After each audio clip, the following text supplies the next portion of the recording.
Hi guys, welcome to our YouTube channel Bong views. আমি শিলাজিৎ। আমি সুদীপ্তা। আপনারা যারা এখনো পর্যন্ত আমাদের চ্যানেলটি সাবস্ক্রাইব করেননি তারা প্লিজ এক্ষুনি আমাদের চ্যানেলটা সাবস্ক্রাইব করে নেবেন আর নোটিফিকেশন বেল অন করে নেবেন পরবর্তী ভিডিওগুলোর জন্য নোটিফিকেশন পেতে। আর যারা আমাদের চ্যানেলটা সাবস্ক্রাইব করেছেন তাদেরকে অসংখ্য ধন্যবাদ।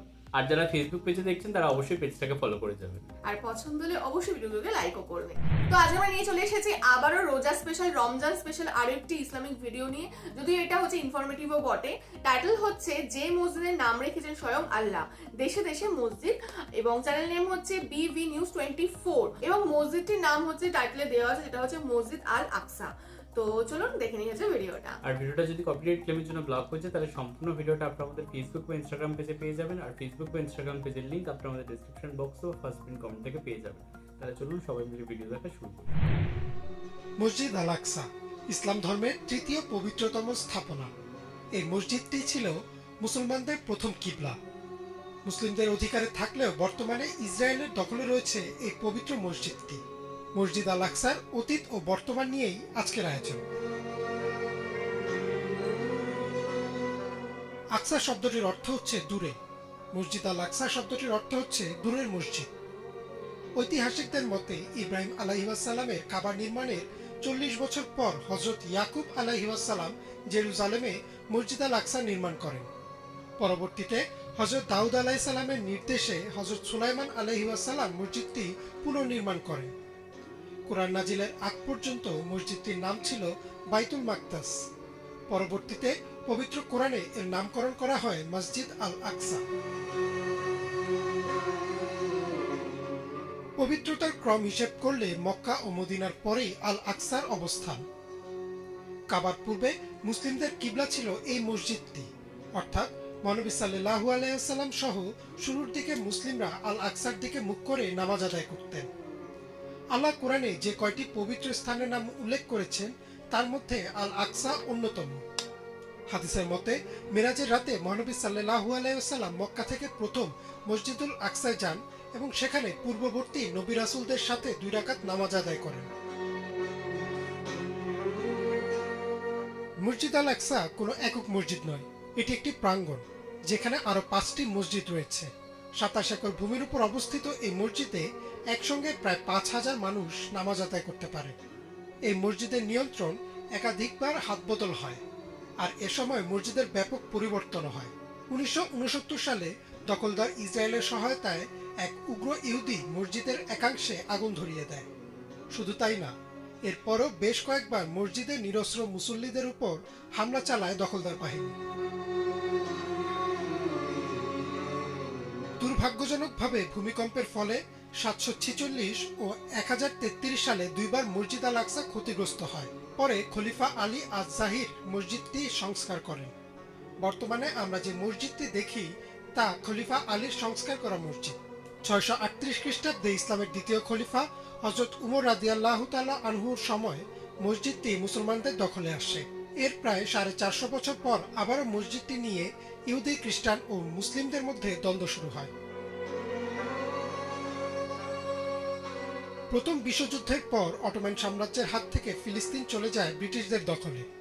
পরবর্তীতে দ্বিতীয় বিশ্বযুদ্ধে হিটলারের হাতে নির্যাতনের পর বহু ইহুদি ইউরোপ থেকে পালিয়ে ফিলিস্তিনে চলে আসে এবং পরবর্তীতে 1948 সালের 14 মে ইসরায়েল রাষ্ট্র গঠন করে। এরপর শুরু হয় ফিলিস্তিনের মুসলিমদের উপর ভয়াবহ নির্যাতন। ইসরায়েলের দখলে যাওয়ার পর আল আকসায় বারবার হামলা হয়, বারবার রক্তাক্ত করা হয় মুসলিমদের প্রথম কিবলা। তবে কোরআন ও হাদিসের ভাষ্য অনুযায়ী মুসলিমদের বিশ্বাস শীঘ্রই আবারও আল আকসা মসজিদ মুসলমানদের দখলে আসবে। ইমরান মাহমুদ, বাংলা ভিশন। আমরা এই আল আকসা মসজিদ নিয়ে এর আগেও ভিডিও করেছি এবং কিছুটা আমরা জানতাম, কারণ তার আগে যেহেতু আমরা ভিডিও করেছি সেখানেও যথেষ্ট সুন্দরভাবে ব্যাখ্যা ছিল। আর এখানেও হচ্ছে আমরা সুন্দর ব্যাখ্যা দেখতে পেলাম এবং মানে এর যে ঐতিহাসিক গুরুত্ব কতটা, এবং আমরা জানতে পারলাম হচ্ছে মহানবী মিরাজের রাতে হচ্ছে, আমরা জানি মিরাজের রাত নিয়েও আমরা একটা ভিডিও করেছিলাম। তো সেই রাতে হচ্ছে তিনি মানে মিরাজের রাতে আর কি তিনি এখানে এসেছিলেন এবং পূর্ব যে নবী তাদের সাথে তিনি হচ্ছে 2 রাকাত নামাজও আদায় আদায় করেছিলেন, তো সেটাও আমরা এখানে জানতে পারলাম। এবং কতবার যে পাওয়ারের হাত বদল হয়েছে সেটাও আমরা জানতে পারলাম। এবং ইহুদিদের দ্বারা অনেকবার অনেক কিছু আর কি অ্যাটেম্পটও নেওয়া হয়েছে মসজিদটাকে ধ্বংস বা ক্ষতিগ্রস্ত করার জন্য, তো সেগুলোও আমরা এখানে সুন্দরভাবে জানতে এবং পারলাম। এই মসজিদের আগে আর কি যে অন্য নাম ছিল, পরবর্তীকালে অন্য নাম হয়েছে, বা এটা আর কি প্রথমে মুসলিমদের কেবলা ছিল এবং সেখানে মানে এখন যেটা হচ্ছে কাবা ঘর, তো সেই বিষয়টা এইদিকে মুখ করে যে নামাজ পড়তো এটা কিন্তু আমরা আগেও আগে দেখেছিলাম। ওটাই বলতে যাচ্ছিলাম যে এই যে নাম বদল আর হচ্ছে এই কেবলা বা এই যে যে শাসন ক্ষমতার যে বদলের সাথে সাথে মসজিদের মালিকানার বদল, এইগুলো আর কি আমরা আগের ভিডিওতে দেখেছি। তবে এই ভিডিওতে দুটো জিনিস আমি নতুন পেলাম, সেটা হচ্ছে যে এই মসজিদের যে এই মসজিদ শুধুমাত্র একটা মসজিদ না, এটা একটা প্রাঙ্গণ এবং এর মধ্যে 5টা মসজিদ রয়েছে, যেটা আমরা আগে জানতাম। আর এখানে 5,000 জন নামাজ একসাথে পড়তে পারে সেটাও আমরা জানতে পারলাম। না, এটা যদি আগে আমরা জেনেছিলাম। আর আরেকটা জিনিস হচ্ছে এই ভিডিও থেকে প্রথমবার জানতে পারলাম, সেটা হচ্ছে যে এই মসজিদের নাম আর কি স্বয়ং আল্লাহ রেখেছিলেন।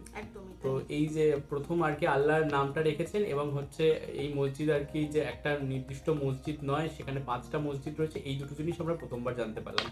এবং মানে এই মসজিদকে কেন্দ্র করে বর্তমানে যে ইহুদি এবং প্যালেস্টাইন এবং গাজা স্ট্রিপের আর কি যে প্যালেস্টাইনিয়ান রয়েছে তাদের আর কি যে দ্বন্দ্বটা, সেটা আমরা সকলেই জানি। এবং তার জন্য আর কি গাজা স্ট্রিপের আর কি বর্তমান দিনে কি অবস্থা এবং পুরো ধ্বংসের পথে চলে গেছে, মানে ধ্বংস হয়েই গেছে, পথে চলে যায়নি। তো সেই দুঃখ বা সেই যে মানে নির্বিচার বর্বরতা, মানে ইসরায়েলিদের নির্বিচারে বর্বরতা গাজা স্ট্রিপের আর কি প্যালেস্তাইনিয়ানদের ওপর, তো সেইগুলো আমরা কিন্তু সকলেই জানি। এবং এর সারা বিশ্ব আর কি এই বিষয় নিয়ে প্রতিবাদ করছে, তো আমরাও সেই প্রতিবাদের অংশ। কারণ হচ্ছে যে হারে আর কি মানুষ মারা হয়েছে এবং মানে মানে খুবই সাংঘাতিক অবস্থা, ওইভাবে কারোর আর কি ছোটবেলা থেকে বড়বেলা হতে পারে না, বাচ্চাগুলোর খুবই করুণ অবস্থা এবং প্রচুর মানুষ মারা গেছে, মানে একদম কি বলে নৃশংসতার চরম সীমায় পৌঁছে গেলে মানুষ এরকম করে থাকে। এবং যেখানে মানে আল্লাহ যেখানকার বাসভূমি বা এত পবিত্র স্থান, সেই জায়গাটা এরকম ধ্বংসলীলায় পরিণত হচ্ছে। এবং সেখানকার মানুষদের, মানে আমি ইহুদিদের কথা বলছি, তাদের যে বিবেক, সেটা নিয়ে সত্যি একটা তার প্রশ্ন থেকেও বড় কথা চলে মানে আসে। মসজিদটা জোরপূর্বক তারা আগলে রেখে দিয়েছে নিজেদের কাছে, যার জন্য তারা যার জন্য তারা মানে নিজেদের রাজধানী তেল আবিব থেকেও আর কি শিফট করে জেরুজালেম করে ফেলেছে এখন। সেটাই। তো যাই হোক, ভিডিওটা দেখতে পেলাম, ইনফরমেটিভ ছিল। আর আপনারা জানাবেন আপনাদের কি এই নিয়ে মতামত, এবং শিলাজি যেরকম বললো, তো এই ইসরায়েল প্যালেস্টাইন নিয়ে আপনাদের কি মতামত সেটাও অবশ্যই আপনারা জানাবেন। এবং মানে আমাদের ভিডিও যদি ভালো লেগে থাকে বা এরকম ভিডিও যদি আরো পেতে চান, আপনারা অবশ্যই আমাদের চ্যানেলটাকে সাবস্ক্রাইব করে যাবেন। সাবস্ক্রাইব বাটনের পাশে জয়েন বাটন পেয়ে যাবেন, সেখানে কিছু ফেসিলিটিস দেওয়া থাকে, চাইলে আপনারা চেক করতে পারেন। আর আমাদের যে ফেসবুক আর ইনস্টাগ্রাম পেজ রয়েছে আমাদের চ্যানেলে, সেখানে আপনারা ফলো করতে পারেন, লিঙ্ক ডেসক্রিপশন বক্সে পেয়ে যাবেন। আর আমাদের যদি আপনারা পার্সোনালি পছন্দ করে থাকেন আমাকে শিলাজিৎ অফিস সুদীপ্তা হিসাব, তাহলে আমাদের পার্সোনালি ফেসবুক আর ইনস্টাগ্রাম সাইটেও ফলো করতে পারেন, লিঙ্ক ডেসক্রিপশন বক্সে দেওয়া রয়েছে। আর আমাদের চ্যানেলের যে ফেসবুক গ্রুপটা রয়েছে সেখানে আপনারা জয়েন করে আপনারা আপনাদের মনের মতো সমস্ত কিছু পোস্ট করতে পারেন, তার লিঙ্কও ডেসক্রিপশন বক্স চেক করলে পেয়ে যাবেন। দেখা হচ্ছে পরবর্তী ভিডিওতে, আজ এ পর্যন্তই, টাটা, নমস্কার।